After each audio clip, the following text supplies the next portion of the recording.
Hello বন্ধুরা, welcome back to my YouTube channel. তোমরা সবাই কেমন আছো? খুব গরম পড়েছে, আমি আছি মোটামুটি। তোমরা আশা করি মোটামুটি ভালোই আছো। তো আজকে নীল ষষ্ঠী, নীল পুজো।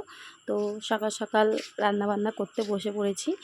তো এখন যদিও 12টা বাজে, তাও বাড়ির লোকেদের জন্য রান্না করছি আর নিরামিষ রান্না করছি। আর আমি এদিকে গঙ্গা থেকে স্নান টান করে এসে রেডি হয়ে গেছি জগন্নাথ বাবার মাথায় জল ঢালতে যাব বলে। তো দেখো শাড়ি পরে। আর সবার আগে কি বলো তো, আমি কোথাও পুজো টুজো দিতে গেলে আমি আগে আমার ঘরের ঠাকুরকে, ঘরের বাবাকে জল ঢেলে তারপরে সব জায়গায় যাই। তো ঘরের পুজো সেরে আমি বেরিয়ে পড়লাম। আর দেখো দেখতে দেখতে হাঁটতে হাঁটতে চলেও এলাম জগন্নাথ তলায়। তো আমার বাড়ির থেকে বেশিটা দূর নয়, আমার বাড়ির থেকে হেঁটে 5 মিনিট। তো চলে এসেছি পাশের বাড়ি একটা দিদির সাথে।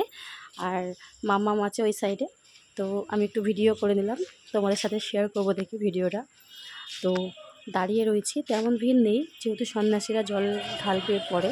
তো তার জন্য বেশি সকাল থেকে প্রচণ্ড ভিড় ছিল, সকাল থেকে প্রচণ্ড রোদ ছিল বলে আমি আসিনি। আর সন্ধ্যাবেলাতে এসেছি, সন্ধ্যাবেলায় ঢেলেও শান্তি, খুব ভালো করে পুজো হয়, পুজো দেওয়া যায় শান্তি মতো। তো তার জন্য সন্ধ্যাবেলা করে চলে এসেছি। আর এটা হচ্ছে আমাদের জগন্নাথ বাবা, তোমাদের সবাইকে দর্শন করিয়ে দিলাম। আর এই সাইডে মানে আজকে ঘিয়ের বাটি দিতে হয় সন্তানের শুভ কামনার জন্য। তো এই সাইডে দেখো সবাই বাটি দিয়েছে। তো আমিও ঘিয়ের প্রদীপ বানিয়ে নিয়ে এসেছি। তো আমি ওখানে ঘিয়ের প্রদীপ আর মোমবাতি দিয়ে দিয়েছি এবং আমি বাড়িতে চলে এসেছি, এসে মাল করছি, যেহেতু হেম করছি তোমরা সবাই জানো। তো আজকে ভিডিওটি এই পর্যন্তই, আর বেশি বড় করলাম না। ভালো লাগলে লাইক কমেন্ট শেয়ার করে দিও। আর চ্যানেলে নতুন হলে চ্যানেলটি সাবস্ক্রাইব করে পাশে থাকো। আজকের মতন টাটা, বাই।